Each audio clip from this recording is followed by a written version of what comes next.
You know, it's just sad to see that U.S. Canada lost a potential of a guy that you could have taken and had, say, Canadian fighter beat Mike Tyson. 100%. Just to even say that, right? like historically. It's sad because we don't really put that same type of emphasis into our athletes, our stars, honestly speaking. And that's why these stars, they're like, okay, we're not respected here. Let's just go to the U.S. or let's go to Vegas or let's go to England or let's go where the market is a lot bigger.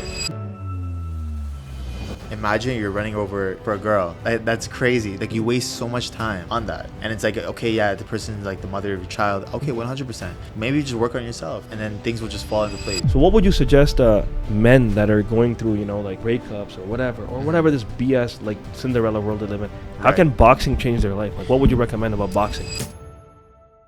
Hey guys, I'm Coach Malik. I'm a professional boxing coach over here in the Toronto area. I'm a professional cut man. I've been doing it for the last 6 to 7 years professionally. You can follow me at Coach Malik. I also manage and I promote different fighters from the Toronto area, but I'm excited to be here with Manib. Welcome to another episode of the Punches and Prayers podcast. Today I have a special friend of mine who's involved in the boxing community, me being a personal boxing fanatic as well.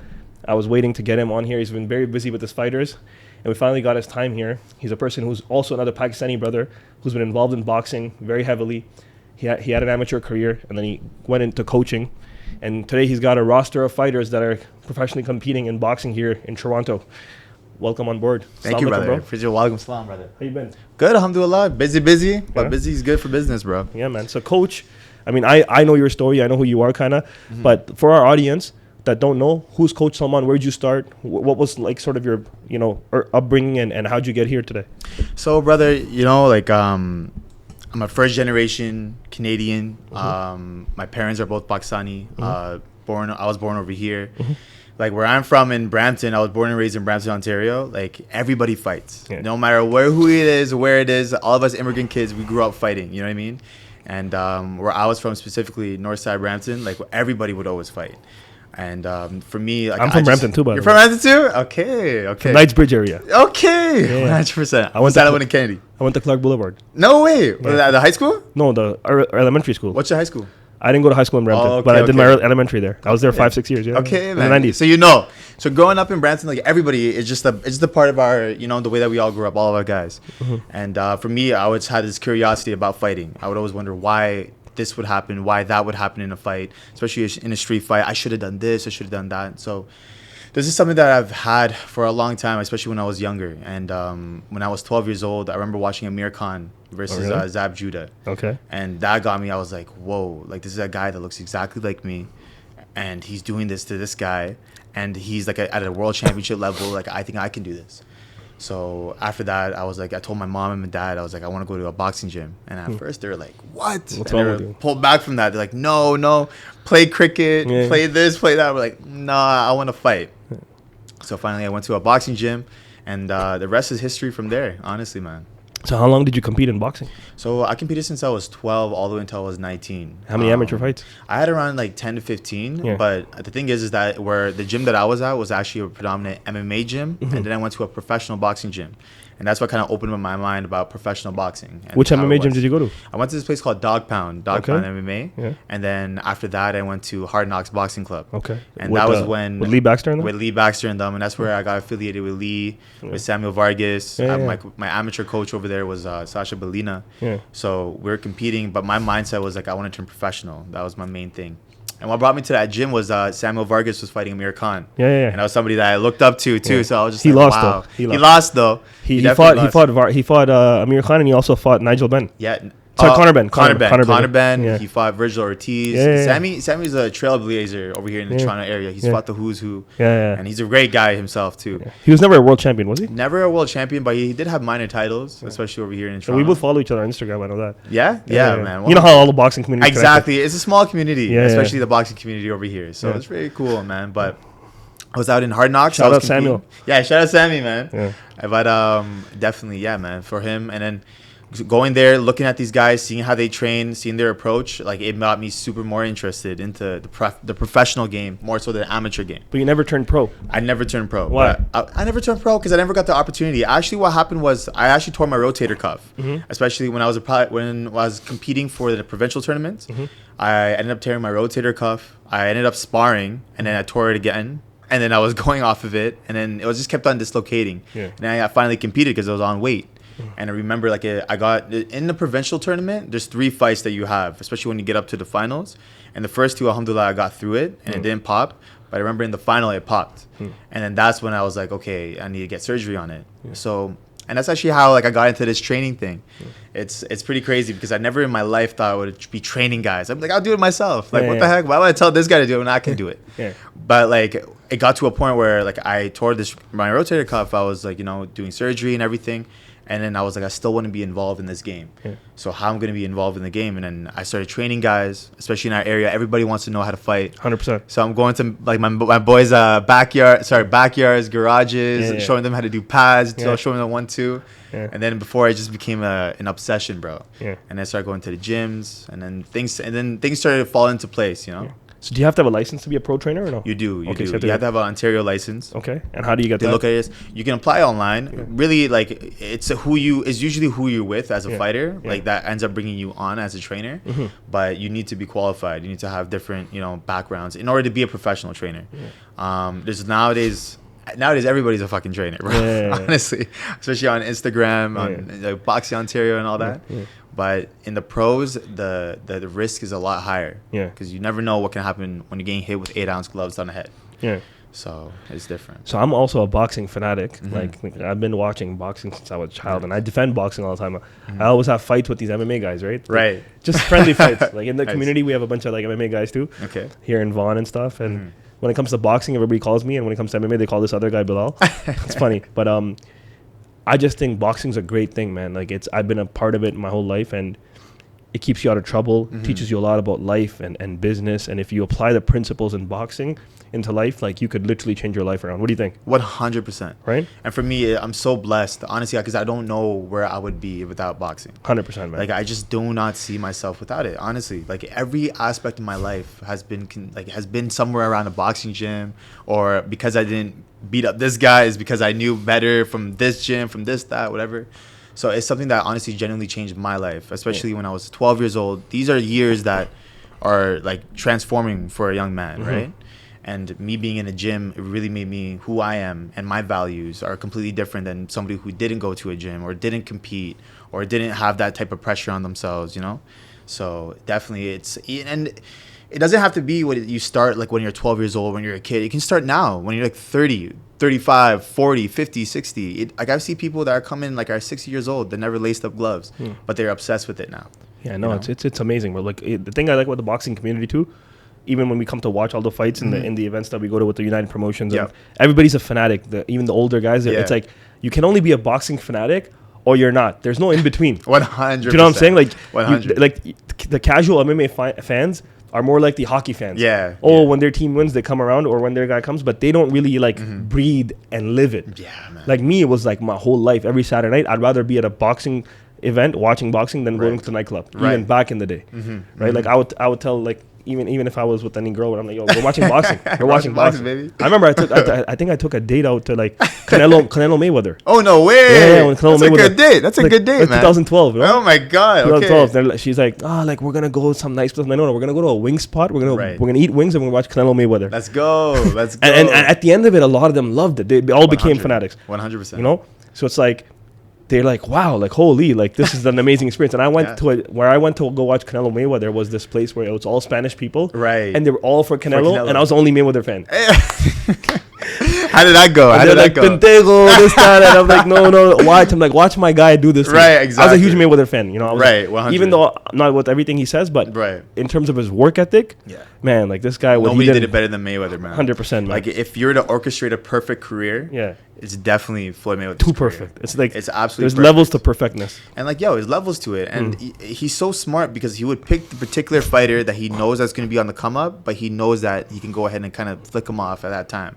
And a lot of people in this day and age in the boxing game, especially in the boxing business, they take little rule books from Floyd Mayweather. Yeah. You know what I mean? Even Canelo.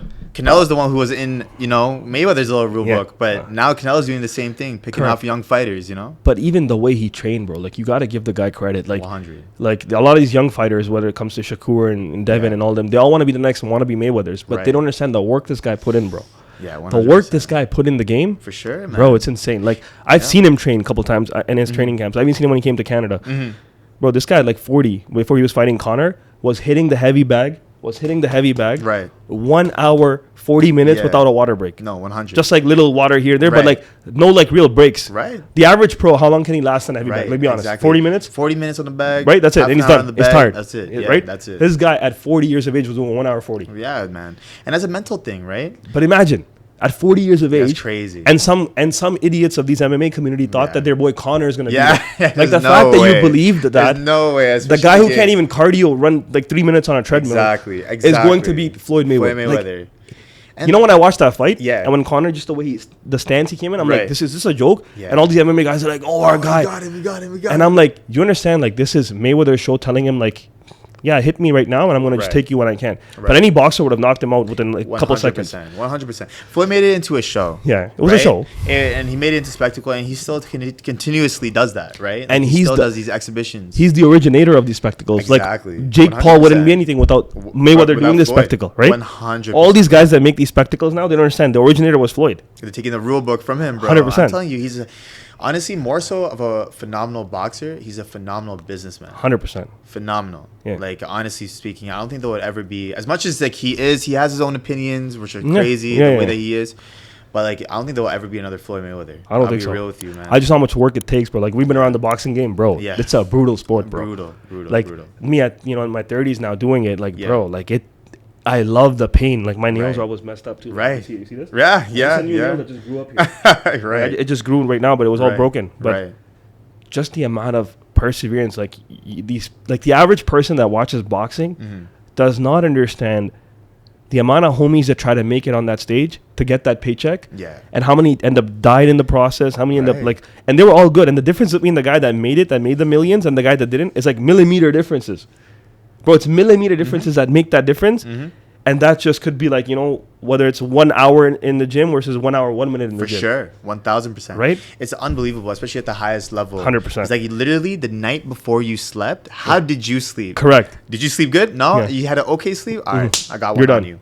Correct. I got one on you. 100%. And it's really as simple as that. Like, you got two people at the highest level, at the most elite level, that are going to be going into the ring, and they're going to share it together. You know what I mean? And like the smallest of adjustments, even in the fight, like this is nothing new.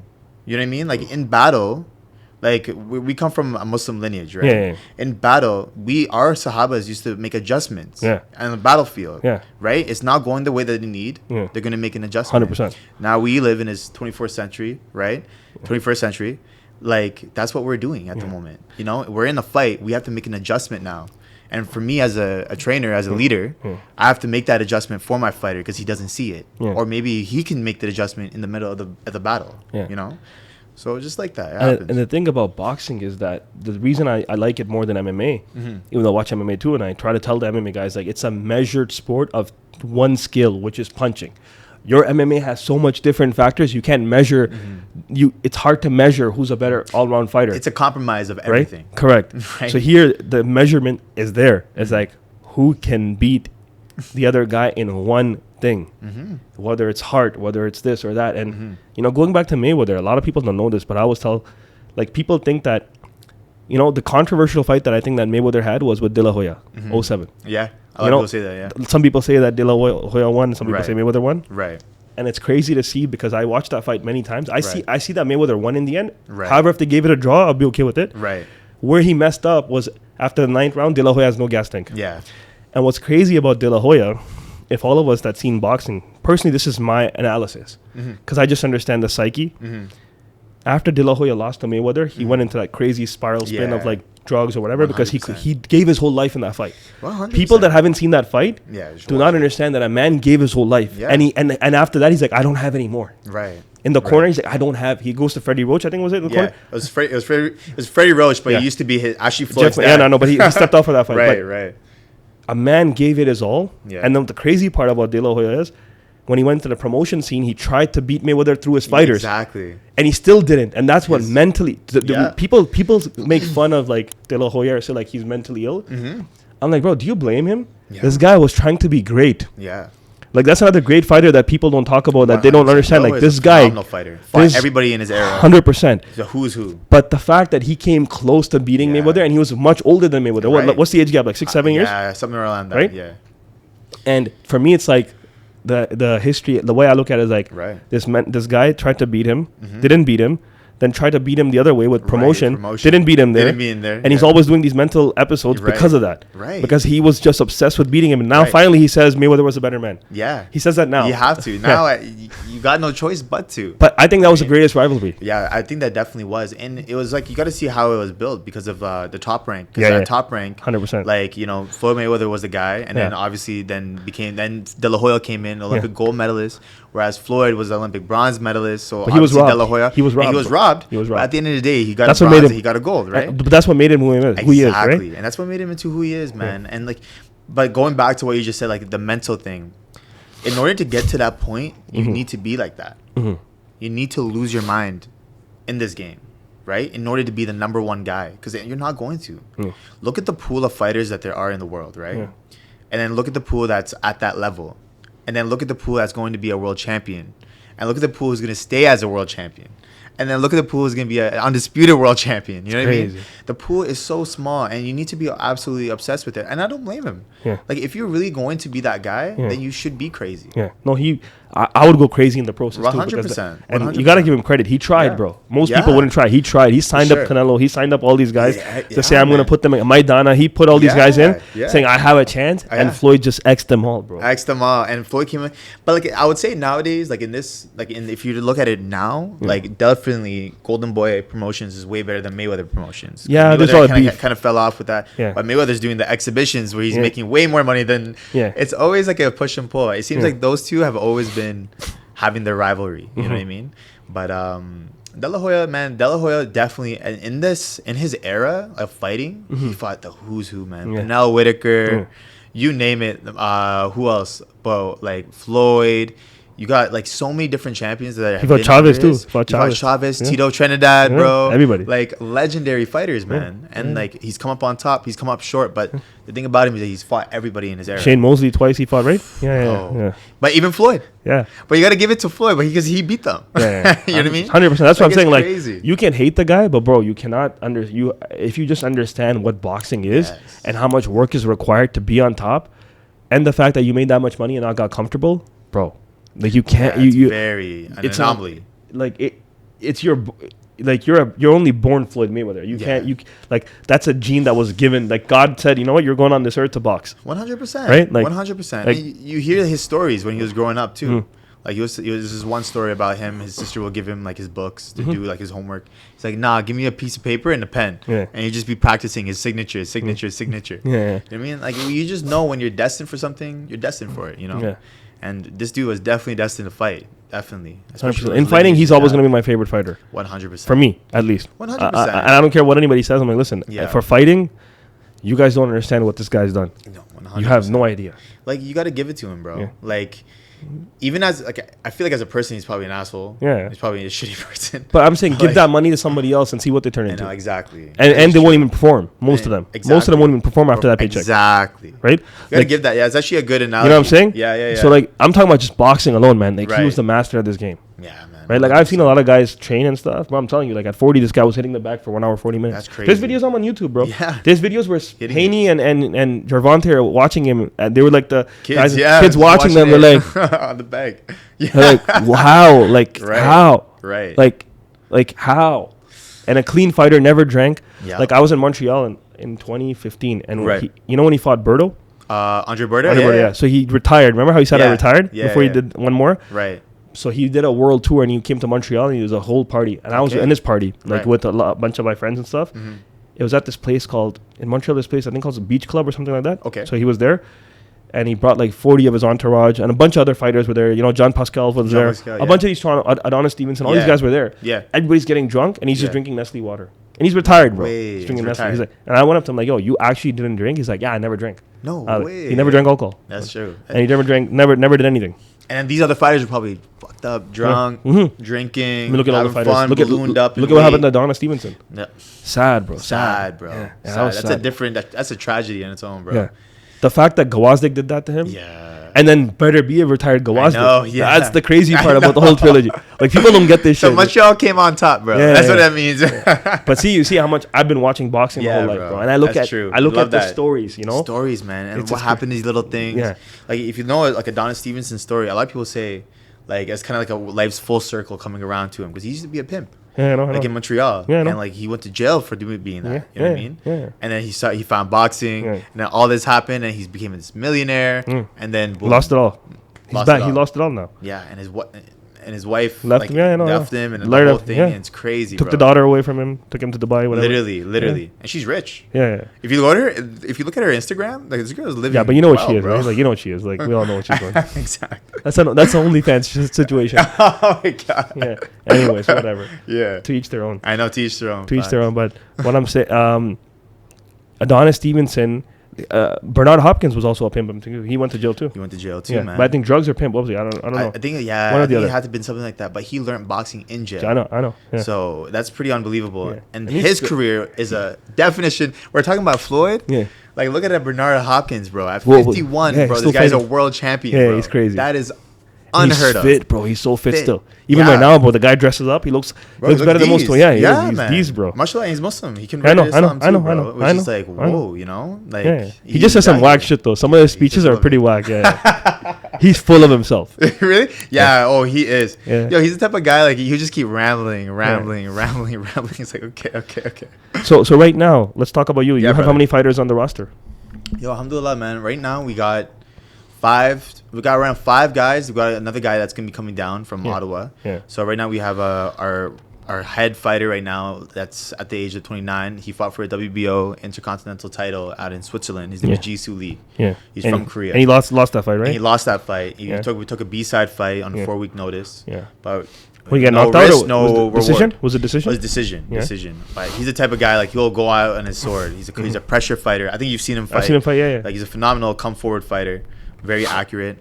We have another guy. His name is Michael Cabado. He's from the Philippines. His dad was a former world champion. Okay. But he's from over here, Toronto. He was a junior national champion, and he signed with United Promotions. We got Maylene Martinez from Mexico. She's fighting on 29th. She was fighting on 29. But I'm gonna be because there, of by an the way. injury. Oh yeah. But because of an injury, she won't be attending that fight. Oh, really? Her Eh? fight got Cancelled? postponed in the summer. Okay. Inshallah. So she won't be on that Are one. you but there? I'm gonna be there. 100%. I'm You there leaving? ringside this time. Let's go. I'm gonna be there for Bianco. Bianco. Yeah, He's a yeah. great fighter. Good bro. fighter too, He's a bro. good dude. I like Bianco. Very good fighter. But yeah, man. So then after that, we got a bunch of other guys like Moses, like Cameron Moses. I signed him. He went to the Commonwealth Games. He's from Grenada, and we got a guy coming down from Ottawa. His name is Adrian Carrasco. He was on the Bolivian national team. He has over 100 amateur fights. He's gonna be turning professional over here. So we got a couple guys that are on the come up. You know, like So these guys are how turning do these guys pro. reach out to you? Like, how does this happen? Is it networking? Is It's it just networking, you know. Yeah. Like a lot of people see the work that I do. Yeah. You know, I this is my full-time job. This is not a part-time. So you work thing. at a gym currently too, right? I work at a gym. What So gym do you work at? I work at 161. Okay. And I work at Budo MMA and Fitness, and I head the professional program at 161 Boxing Club. Nice. It's a new business that just opened up on Spadina. Okay. Beautiful facility. Who's the owner of it? And the owner of it is actually there's 4 owners of it, Yeah. and everybody got a piece in it. Yeah. I'm included. Yeah. So all of us are like, you know, Who's the putting it guy together. that's the main investor? His name is Elias. Okay. Elias And what is- Zarafi. He's from Morocco. He's a brother Okay. of ours. Yeah. He's a Muslim And, guy? Huh? Muslim guy? He's a Muslim guy, yeah, Okay, bro. okay. Oh, nice. It's a community that we're trying to build over there, bro. Nice. It's like everybody there is Muslim. It's like, you know, spiritual, and on top of it, like it's a good little box fit, like, you know, gym, but on top of it with a professional approach with it, right? Nice. With the professional pro fighters and everything. Nice. So, bro, it's exciting, man. Exciting times at the moment, and then on top of it, we have our management company. Where we sign our fighters, we manage them, and then we, you know, push them in the right direction in the program. So I used to train with Stevie. Yeah, Steve Steve Billy? Bill, yeah. From West End Athletic. Before Nice. I used to train out of Guelph in TNT. Okay, wow. I used to drive from here to Guelph. No way. Yeah, it's 4 in the morning, 3 in the Oh, morning. yeah, I was yeah. committed to this shit, bro. Nice, good. Yeah. I used to train with them. I want to get back into training soon too, just sure. with dealing with my stuff. Mhm. But I'm gonna get back into like having a Inshallah, trainer. But inshallah. Stevie has got some great fighters too, man. Yeah, Like, man. he's got some great fighters coming up. Yo, big respect to him. Me and Stevie have a very like professional relationship. Like Nice. I like Stevie because it's always straight to the point. And I'm Yeah. a very straight to the point person too. Yeah. Like if you look at our conversation Yeah. with me and him, it's like, you got sparring for this guy? Yeah. Yes, I do. What time? 11. See you then. Yeah. Yeah, no, Aspiring for amazing this guy, and just keep amazing going from brother, there. amazing guy, He's a man. good dude, Dedicated bro. guy. We had a lot of good talks in the gym. Like he was there when even everything I was going through, like mentally. Right. We related a lot with what's happening with the manosphere and stuff. And yeah, man, like an amazing brother. You know, some guys. Sometimes you meet like some people that you're like, yo, these guys, if they were Muslim, they'd be a whole different level guys, right? Like 100%. Stevie's one of those guys, right? That I really like. He's a very smart dude. Very Smart dude. intellectual. Yeah, humble, Right. grounded. You know, dedicated his life to the sport. Like I said, like some of these guys are just they're just like us, right? Like have the same values and stuff. 100%. And I've shared a lot of talks with Stevie as well too about like life and Islam and stuff. And shout out to Stevie. Yeah, shout out to Stevie, man. And yeah, man, like my favorite fighter in Toronto though, Is is not even Stevie's fighter. It's you know Fraser.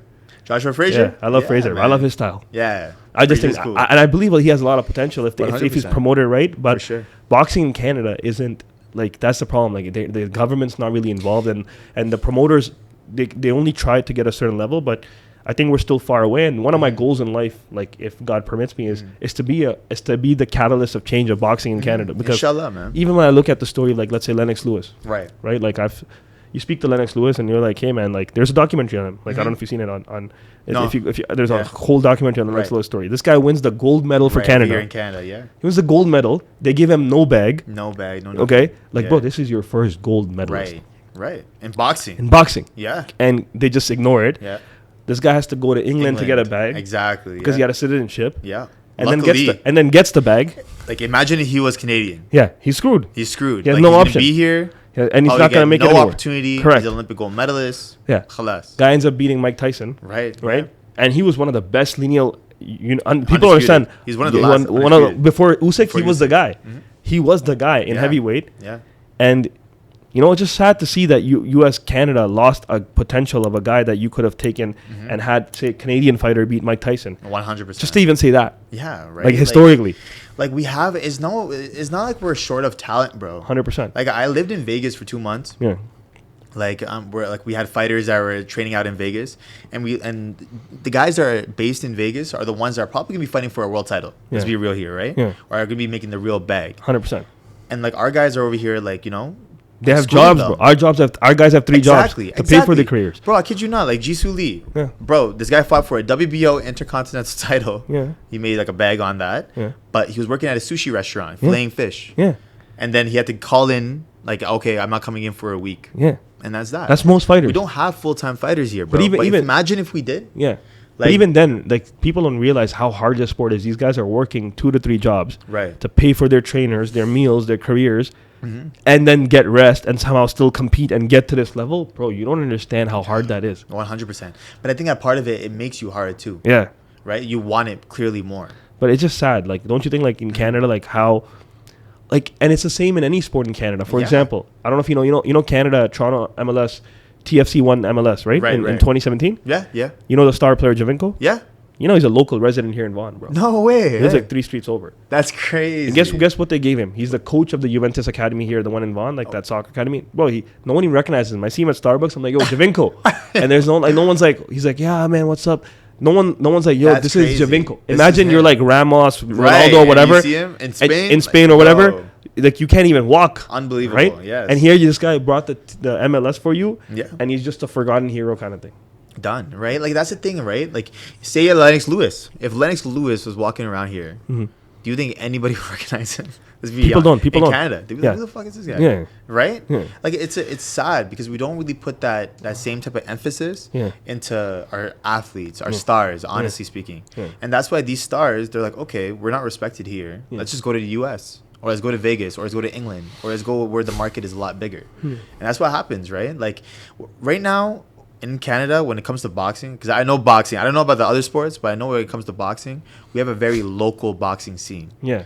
Like if you don't sell a certain amount of tickets, then you're probably not going to fight at the next card, right? And even if you're signed to a contract, it doesn't necessarily mean that you're going to be fighting as often as you should be as a good fighter, you know? Yeah. So it's just one of those things where it's like you have to be a draw in order for you to get the spot. And then on top of that, you have to have the performance to show that you are him, Yeah. right? And then on top of that, like if you're not selling or you're not getting into that, and if you don't have the sponsorships, then you're probably gonna be working a full-time job while you're trying to do all that. Yeah. And it's a tough ask. It is. Yeah. And like especially with the guys that I have in my promotion, they're all immigrants. Yeah. Like Jisu's literally from Korea. He learned how to speak English while he was in my gym. And so he came to he hit you up from Korea to come to Canada? It's crazy. I have a crazy story with this dude. So tell me. Like, because I always wondered. I've been seeing this. I'm like, okay, so what's the story here? Is this guy Canadian PR? What is this guy? Nah, bro. It's unbelievable. Okay. Like, so, bro, when I was 21, 22, Okay. like, I was at a Hard Knocks boxing club out in Toronto. Yeah, I know. And Jisoo comes in with one of my other guys, like one of my other fighters. His name is Mario Perez. Okay. And this dude didn't speak a lick of English. Yeah. Korean dude, full sleeve tattoos, Korean K-pop haircut, all that stuff, right? And I'm like, who is this guy? And at the time, we had a guy who was actually going for the Olympic trials for Team Jamaica, Trevor Thompson, and we needed sparring for him. So this guy came in, and we're like, okay, what weight are you? He's like, I'm around the same weight as Trevor. So we put him in a sparring, and he gave really good work to our guy, and our guy was in form.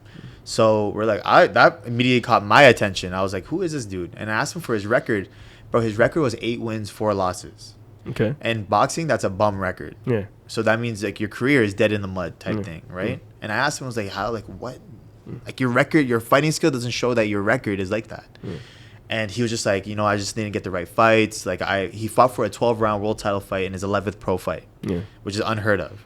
So that immediately caught my attention. But this is during COVID, right? So he ended up leaving like Canada and go back to Korea. And like I had his social media, so I started talking to him. I was like, bro, like if you come to Canada, we can actually do something for you. Like I still remember that sparring session that he did have. It was that one sparring session. And then he was just like, you know what, man? Like I believe in you. Like I'm gonna come down. And bro, this dude sold everything in Korea, came down to Canada. Like literally on a visitor visa, bro. Oh, really? And a visitor visa. He's still on a visitor visa right now? No, now he has a work visa. Thankfully, now he got a girl that's Canadian too. Okay, so good. So it's working you'll out. You'll get that good. Yeah. But like, yo, man. But like, yeah. So like, he came. He believed in the process, and alhamdulillah, like whatever I told him happened. Like he got that opportunity for him to go ahead and show out. He showed out. He got signed by United Promotions. He got that world title fight. You have 2 Koreans on you, right? Yeah. I have one guy who's Korean and another guy who's Filipino. Correct. But he's Filipino Canadian. Yeah. So he's born over here, but he's from Filipino roots. Yeah. But he looks Korean, no? But he looks a little. They both look like brothers. Yeah, they look Mike like and brothers. Jisoo. Yeah. Yeah, bro. Yeah. People always say like you guys are brothers. Who was the guy that fights for United? Is that Jisoo? Both of them do. Yeah. So Who was the Jisoo last fight and that the guy knocked out? That was Mike, right? that was Jisoo. That was Jisoo, right? I think that's the one that you were at. I was at. Yeah. It was a first round knockout. That was sick. Yeah, man. He just like, and that's who he is. He's like a little version of like Jerome Ennis. Yeah, man. Just Yo. on your case. We get it. He's a very talented fighter, and inshallah, this year will be a big year for him. Yeah, he's gonna get back the into rate he the throws mix. punches at is crazy. Exactly, man. pretty Exactly. crazy, bro. And he's fun. He's if you're not a boxing fan and you watch Jisoo Lee fight, you'll be like, who is this guy? Yeah. And he's super humble, bro. Yeah. If you ever meet him in person, like he'll be looking down at the ground, be like, hello, how are you? Yeah. And then that's really it, man. A few words, but when he's in the ring, fuck you up.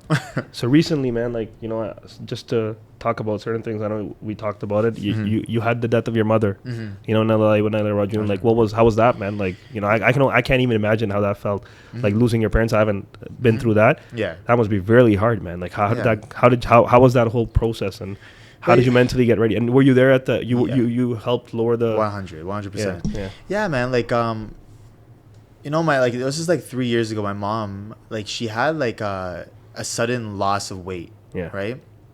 And it's a thing in our, like, I feel like with all like immigrant parents, like going to the doctor and doing your blood test, like they always neglect stuff like that. And that's something that, like, for me now, like I'm like, if you feel anything, go to the doctor. 100%. With my mom, like I feel like she would like kind of like neglect they're just like, kuch nahi hua beta, like, kuch nahi hoya, like, Allah Ta'ala, I know Allah Ta'ala dekhega, don't worry. Which is good, but you have to, Allah Ta'ala says take care. Yeah, I know. Exactly. You have the care, go and check it out. But like, she lost a lot of weight, and then it got to a point where like she had severe like lower back pain. Yeah. And she would go to physio, and the physio was like, honestly, I've never seen like this, but you should probably go and do like a real like checkup. Yeah. She does a real checkup, and it turns out like during this checkup, she went to Pakistan. Yeah. And when she went to Pakistan, like, in Pakistan, they always do like the tooth removal and get the crowns and all that. She did that, and her mouth swelled up. That's crazy. So, and they ended up doing a biopsy on it, and they're like, it's a tumor. That's crazy. on her mouth, which is like the worst place to have a tumor, bro. Yeah. And and then from there she was battling cancer for 3 years, man. Yeah. And alhamdulillah, she never complained once Yeah. about it. She was always game. She was always ready to fight. And the type of medications that she would be on, like immunotherapy, is very tough medication. Yeah. So seeing that, like I was like, I think 23, like that. Then at that point, I had to grow up as a person, not even as like a kid, like as and a your man. father's still around, right? My father's still alhamdulillah around. And you guys all live we together? all live. I live with my dad. Yeah, My eldest sister lives in England. Okay. My brother, he lives in California. Okay. So he's working as an engineer. Yeah. My other sister lives over here in Toronto, but it's just me and my dad. Yeah. So we're all together, you know, like we're still like a family, but like that big key part is usually your mother, you know, in the family. So, but like at the end of the day, bro, like you come from Allah, you go back to 100%. Allah. That's the only truth. That's the only truth, and that gives me a solstice, a purpose. You know, like it makes me feel good. Yeah. Like at the end of the day, I'm gonna go too. Yeah. You're gonna go too. 100%. So at the end of the day, like let's build our pathway to that. What was the last words that she said to you? Some game like that she gave you before she's going away, Man, knowing she's going away. Man, for her, like the last thing she said that like, yo, bring your kids to my. It was really tough, but she's like, bring your kids to my grave, and like pray for us. So marry the right girl that's willing to go ahead and bring your kids to my grave. And she's like, it was a big thing for her. She really, like, I know it's personal, but like she always wanted me to marry Muslim. 100%. Right? Because like it would always be a thing for her. Like, how would I feel like if, you know, my kids didn't know how to pray for me, especially if I passed away. And your mom's really religious too? My mom was very religious too. My mom too. And my parents, yeah, man. So it was always a thing, you know. It is very tough. Every 100%. day, some days, like during Ramadan right now. 100%. Like this is the first Ramadan. Bro, I can't even imagine. My own mother, bro. So it's like I haven't spent since 17. I've been on my own. I haven't seen my mother that much because she lives mostly in Pakistan and comes back. Okay, nice. Maybe seen her like 4 times since, but we talk every day. Right. But even man, Musa alayhi salam, you know, like the story of Musa alayhi salam, his famous story is when his mother died. Allah said to him, "Be careful how you talk to me now, because your mother's not there to ask for forgiveness for you." Right. So that's how much of a blessing a mother is, man. She's always asking. So they say when your mother leaves the world changes for you, and you're there's no one to ask you for forgiveness the same way she was there, you know. 100%. So be more careful. You gotta be way more careful how you thread Absolutely. now, because Allah is judging you way like it's more close, right? That's a great, 100%. So even to Musa alayhi salam, he said that. Wow. Imagine, and this is Kalimullah. This is the only prophet that talked to God directly. Exactly. And he's saying to him, "Be careful how you talk to me now, because your mother's not alive." All right. And your mom's du'as are different, bro. 100%, bro. My mom wakes up in tahajjud every day and prays. For all of us. Yeah. And I've been saved from a lot of calamity just from that. Yeah, I've had accidents in my life where I'm like, the only explanation was your mother's prayers.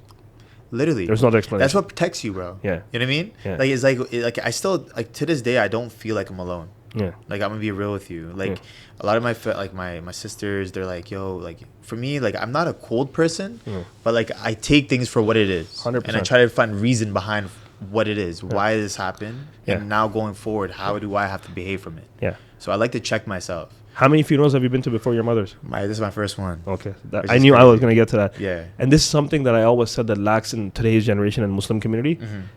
Alhamdulillah, you know what my dad really did with us well? Yeah. Since I was 5 years old, he used to take us to the graveyard, to the funerals. Yeah. And he would tell us, like, this is the only truth. Imagine I'm a 5-year-old seeing the grave drop. Yeah. Yeah. And I've been to 300 plus funerals. Right. My dad always taught me that even when you're in the masjid and if you see a random funeral, just go to the graveyard. Exactly. Because you will learn so much more. About life. And I tell people, I've told all my Canadian, Pakistani friends and all the Muslims, like, how many of them? Like, never, these soft kids. I'm like, bro, how? Like, I was like 10, my best friend's father died. And here it's different. In Canada, the machine takes the body down, right? Over there, you actually lower yourself in the grave, put it down with hands. You take the shovel. Yeah.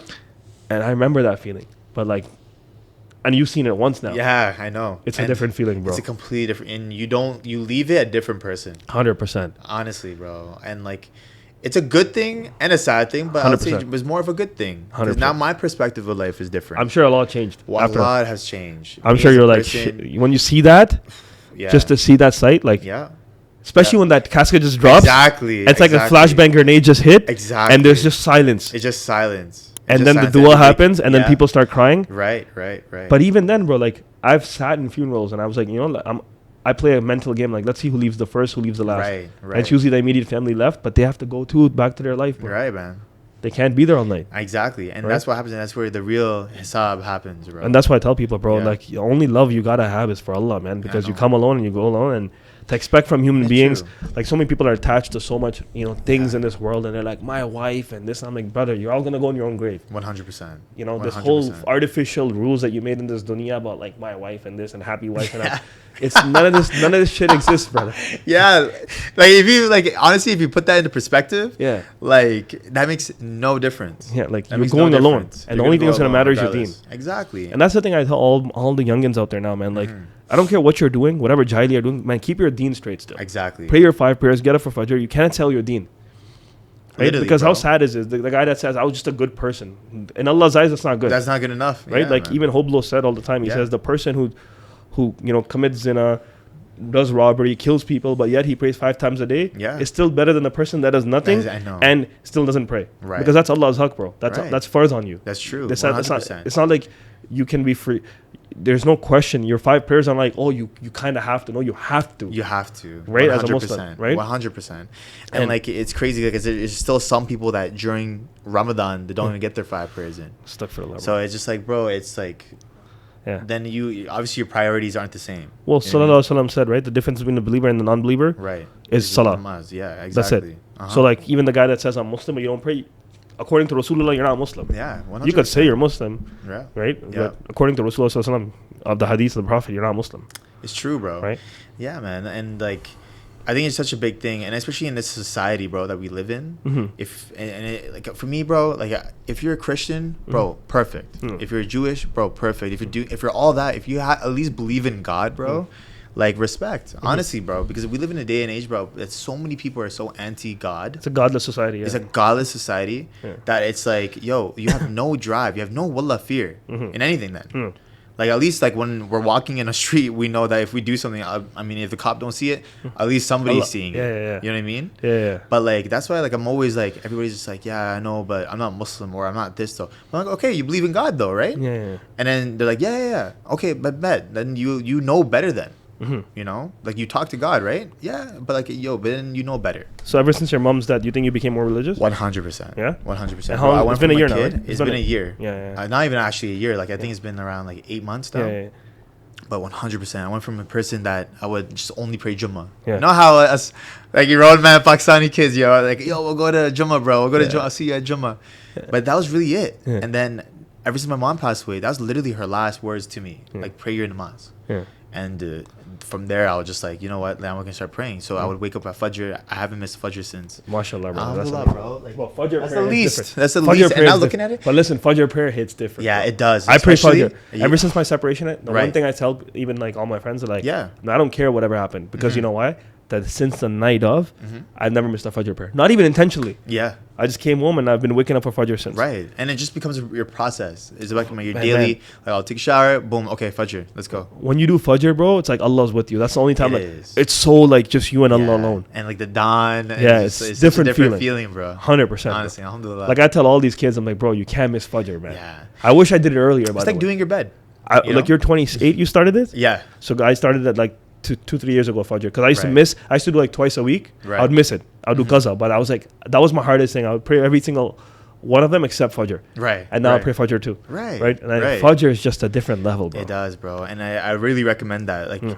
Like try to just put up an alarm, and like it's so easy to put it on snooze. I don't bro, need an but just alarm. why not do it? I just wake up automatically. Wow, I'm not kidding. mashallah. I can sleep at night Then that's your calling, bro. I could sleep at 3 in the morning and I'll wake up for Fajr at 5 or whatever Done. time it is, whenever it is, and it's like automatic. Like 2 minutes before the azan, I wake up. Right. Like I'll check the time. I'll go on Google. I'll be like prayer times one, and it'll show up. Right. Like how is it that every time I wake up 2 minutes before? Right, mashallah. Then It's weird. You got to do it. I remember when my mom passed away, right? Mm. Like I would consistently wake up before Fajr. Yeah. Like when my mom passed, like for that full month, bro, like I was just like with no alarm, Yeah. like automatically I wake up and it's like Fajr namaz, and I'll just get up and just go and pray. Mhm. And I'm just like, yo, this is definitely like a reason Yeah. why, like, you know, I'm waking up and praying my namaz. Yeah. But the thing is that it shouldn't take a death Yeah. to do that. Yeah. Like it shouldn't, like I shouldn't have, like it shouldn't have been where my It's mom okay, passed away. but and it's like okay. that. You got here But now. Just don't lose it. Exactly, Right? 100%. That's the thing. Don't biggest lose it thing. now. Right? It's true. It's true. Like a lot of people get it and then they lose it. Yeah, yeah, exactly. That's the other thing. And that's the saddest part, right? Mm. But alhamdulillah, man. Like Alhamdulillah, honestly, for everything. Yeah. Like whatever happened, it happened. That's the best and mentality, bro. And that's the only mentality you can have. That's how I live, bro. When something happens and Honestly. people like dwell on, I'm like, alhamdulillah, bro. Yeah. It's like, what do you mean? I'm like, man, it is what it is. It is what it is. It's It like is. even guys that like, because in our group there's men out there. They're like, oh, my wife left me. I'm like, alhamdulillah. Like, Yeah. what do you mean? Yeah. Like, bro, let her go. Like, oh, she took the kids. Let her take them. Yeah. What can you do? Nothing. Like this whole thing that we like to protect. Right. You can only do what's in your capabilities, Mm-hmm. but you can't change somebody or whatever. Let them be, man. Khalas. 100%. Right? Like 100%. somebody comes to me and says, oh, you know, I haven't seen my kids in 6 years. There's a lot of guys in my group. I'm like, go make more kids. Yeah. What else can I? Bro, what? Okay, and Okay. go make more kids. Right. Right. That's the harsh truth of this world, bro. What are you gonna dwell on some broad that took this and that? Did Nah. this to you. At the end of the day. At the end of the day, at the end of day of judgment, she will pay her sins, Right. and you will go to yours, and Yeah. that's you just have to live with that. It's true. It's This very short life that you're chasing for. true. It is. Such a delusion. And it makes you realize it, right? Like Yeah. it's like such a small life that we do have. Imagine you're running around for a shorty, or you're running around for a girl, Delusional. right? Like that's crazy. Like you waste so much time Yeah. on that. And it's like, okay, yeah, the person's like the mother of your child. Okay, 100%. Yeah. But maybe you just work on yourself. Yeah. And then things will just fall into place. Right? 100%. And give some patience to Allah, man. Let Allah take care of it. 100%. Right? For sure. So what would you suggest men that are going through, breakups or whatever this BS like Cinderella world they live in? How Right. can boxing change their life? Like, what would you recommend about boxing? I would say honestly, go to a boxing gym. Yeah. You don't have to be like coming into a boxing gym, being this pro Yeah. and this, that, whatever. Go to like a simple beginner's class, man. Yeah. And I'll bet you'll feel better after the class than you did before. 100%. There's no way you can come in there feeling the same when you leave. Yeah. You know, like I would definitely recommend that, especially if you're going through a divorce or a breakup or anything, any Challenging emotional challenges that you do go through in your daily life. Go to a boxing gym and then see where it goes from there. And then I'll believe you, I'll bet you on this, that your life would change if you just consistently go. And like, there's no way you'll come in, even in like a weightlifting gym. But to be honest, I think a boxing gym is different. Well, weightlifting. Lifting is different. Weightlifting is Boxing- way too gay compared to boxing. Oh my gosh, facts, These bro. guys in the gym, bro. Yeah, like, how is that? Ugh. Like, bro. When you fight, bro, Yeah, when you fight, you're gonna have to think. right? It's a whole 100%. different game. It's like a whole You know different my game. ideal retirement? My Yeah. ideal retirement is one day, whatever. I've conquered everything that I wanted to conquer. Exactly, yeah. Whatever in this world. Inshallah. Let's say multiple wives, kids, whatever. Been through it all. Who Yeah. cares? Like, whatever. Wipe. Okay. You have your grandkids, whatever, they're doing their thing. Yeah. And you're an OG just sitting. And I'm still never going to retire. I want to work till I die because my grandfather worked till he died. Nice. You're just sitting in your cigar room, smoking a cigar with Yeah. some of your old friends. Right. And it's like this boxing room you created. Kind of like, this is like whatever, but like a real Right. high-end boxing Right. room. Inshallah. Yeah. And all you talk about is, hey, man, in 2024, when better be a fight, Yeah. who do you think really won? Yeah. Or those fights. And boxing it's just talk. that conversation. Other than your 100. deen, Yeah. that's the only other subject you talk about. Exactly, bro. Do you think better be have got him, bro? Do you think he did that? Yeah. No, I think Bivol did. Oh, but Bivol... But we should give it to Bivol because he was going through a divorce. And, Yeah. he overcame Yo. that, and that shorty was crazy Oh about my him. God, These yeah. shorties come. So it's like the whole narrative Yeah. Yeah. is what I like about boxing. That's Exactly. around it, right? Exactly. Like- There's always a background story. And I love that. It's like, how do you like that same Bivol situation? Yeah. Bro, his girl is crazy. Yeah. Like imagine, and that's like probably a thing that Yeah. played his part. Yeah. Like there's so many different stories. Nothing goes the same, bro. It's and then they're gonna meet Yeah. on that specific day, Yeah. on that specific time to fight each other. And he still beat him, man. And he still Who do you beat think won that fight? You think Bivol won? The second one or the first one? Let's say first or second, both. First one, honestly, I think Better BF pulled it out. Yeah. But the second one, I like Better BF. I don't I love know. Better BF. I Better love BF is one Better of our brothers, so I think I'm Yeah. gonna be always Humble guy, bro. like Did you meet him? He actually was over here. In I was town with him. Sting. I was with him. You saw him on his Instagram story. I even said salam alaikum to him. No way. Yeah. Okay, that's I was dope. there. Nice, Yeah. nice. I met the Sting owners, by the way, at a shisha bar. Yo, Yeah. shout out to Faizan Yeah. Sheikh, man. I met him at a shisha bar, and they told me they Yeah. know you and stuff. Yeah, Yeah, man, they're very cool guys, bro. Yeah. Those guys are doing a great job, honestly, Yeah. with Sting and getting like fighters. Like Maybe we should get him on the pod too. Yo, you should. Yeah, Honestly, yeah. bro, that'd be very cool. We'll put Sting gloves here. Sting gloves. Ah, Don't bring the gloves. I got my winnings, brother. I know you got the. I had to wait don't one feel year. a way about that, eh? I had to wait 1 year for these winning gloves. Why are these gloves so special? Bro, Why do man. they make winning so? Winning is the best though. But why do they make it? Why do they make this glove so hard to Because get? you'll Like, never break these gloves, bro. I know, but why? Why? Why does it take 1 year to get them? Bro, it's just demand, bro. That's the marketing strategy. I Huh? bought them and I forgot about it. Yeah? It just showed up at my. It showed up your door. $1,000 gloves, bro. But you know what's funny? Everybody nowadays has winning gear, bro. Yeah. Like you got amateurs. Usually before it used to be like professionals, right? Yeah. And you'd be like, whoa, the guy has winning gears. Yeah. The guy's probably fucking good. Yeah. But now like little like amateur kids that sell drugs on the side, bro, Yeah. have winning gear, bro. I got the winning wraps too. You get the winning wraps too? Bro, the wraps are like butter, bro. No shit, The eh? wraps are They're like- actually good, eh? Bro, they're like butter. No way. Different level wraps. Like Yeah, I've had the Everlast wraps, the OG ones. yeah. I have everything else, but Yeah. winning wraps, bro, They different. feel wraps. good, eh? Oh, I have their body protector, bro. I've seen it. The Yeah, body yeah. protector is phenomenal. I don't even feel it, bro. You don't feel any type of punch. So all in this your stuff gear. you bought yourself? I bought myself, Yeah. man. But like now, alhamdulillah, with Sting, Yeah. Sting is like a sponsor for me and Level Up, our Nice. management company. Yeah. So all of our fighters are sponsored by him.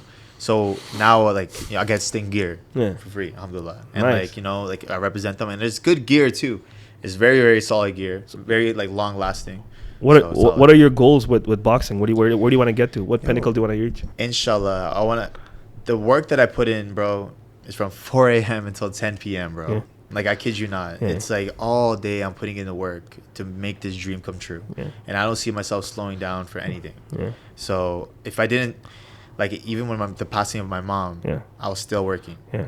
Like, my mom was in the ICU. So you've signed to boxing for life, you think? 100%. I'm You're in married this to for the life? game. You're married to the game? Married To boxing? the game. Married So to you're the gonna game. be- And I threw away the key. You're gonna be Freddie Roach? Inshallah. Yeah? Even better. Yeah. that guy's still around, bro. Yeah, he's still with with his Parkinson's and yeah. everything. Yeah. But And alhamdulillah, he just when got you married love again. something- He just got married again, bro. No way. Yeah, recently, like 2 years ago, whatever. Some No girl married him. way. Yeah. Some young chick married him too. There you go, Yeah, bro. yeah, yeah. I mean, Yeah. for real, it's Freddie Roach. It Yeah. makes sense, you know what I mean? Some Filipino girl. So, oh yeah? Yeah. I'm not surprised. What? Yeah. For real? I But- didn't but- even know about that. So you want to do boxing full time? I mean, I do do boxing full time, Yeah. but inshallah, we're gonna get to the level that we believe that we can get to. Yeah. And that's the world title levels. Yeah. At the lower levels is all crumbs, Yeah. but it's an investment that I'm making into. So you wanna honestly, have world myself title- and our world title fighters. roster on you? 100%. We're gonna bring a world title to Canada, Yeah. and I don't see no reason why we can't. We have the talent. Yeah. Now it's just about putting yourself in the right position to go ahead and excel at the highest level. Yeah. And big shout out. Honestly speaking, like over here in Canada, everybody want to talk shit. The trainers want to talk shit to the other trainers and this, that, whatever. It's a little bit of a toxic vibe, but respect to Lucas Body, Yeah. and honestly Steve Bailey. Yeah. Because to be honest, nobody's doing it the way that Lucas is doing it. Yeah. And Good for it. you know what? The thing about Lucas that I've noticed about him is that you will never hear that guy talk shit, Amazing talk guy. bad I met him about many anyone. times. Yeah. Like I would genuinely, for me, I'm a competitive guy, Yeah. so I will go up to him and be like, Yeah. "Yo, like, what'd you think of this guy? What'd you think of this sparring, this, that?" Yeah. He'd always say positive shit. So Amazing I've always, brother. always had love for the dude, bro, and He's an amazing guy, man. and he's doing it the way it is, and respect to him, and I see our fighters going ahead and doing that, and if not even better, you know. He's an amazing guy. Lucas Body, like shout out to Lucas Body. He won the last fight. I just saw his fight. He's doing his thing. Amazing fighter, bro. Yeah. The way he fights, the way he carries himself, represents Palestine. Right. And you know what I respect is they went to Jake Paul's promotion, knocked their guy out, knocked their prospect See, out. and that's what we have to do, being Yeah. from Canada. Yeah. Like that's the type of risk we have to take. And he was losing every And he's round. losing every round. And then he comes out with that Mashallah. hook, bro. That Yeah. hook, and that was knockout of the year. Bro, I know what's crazy. Everybody in the city knows this dude can fucking pop. Yeah. Like Jisoo was actually preparing him Yeah. for that next fight, Yeah. for that fight that he had at the Woodbine Casino. Yeah.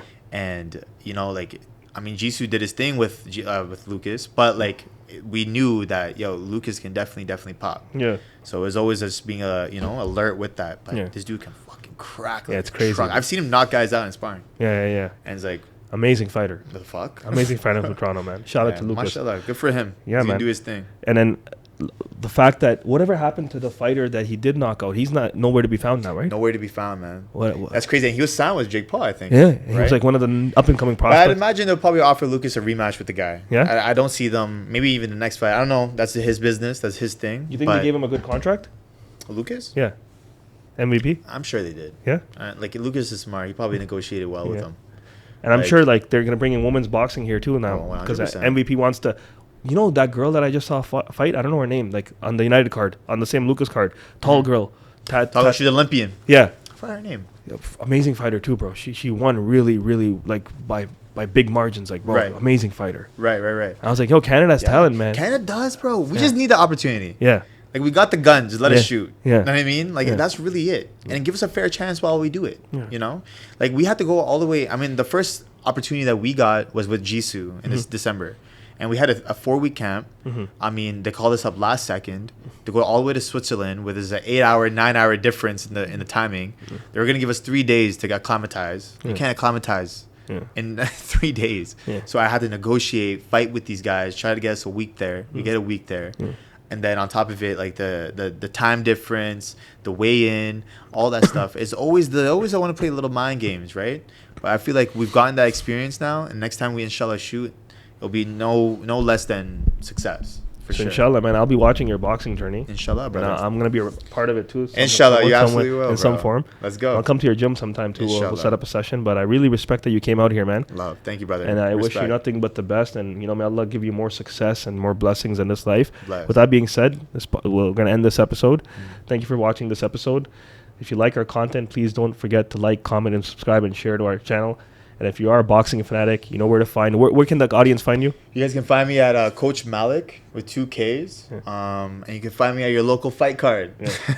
So go ahead and shout out to Coach Malik for coming here. Follow him on Instagram and follow his journey. And with that being said, we're out of here.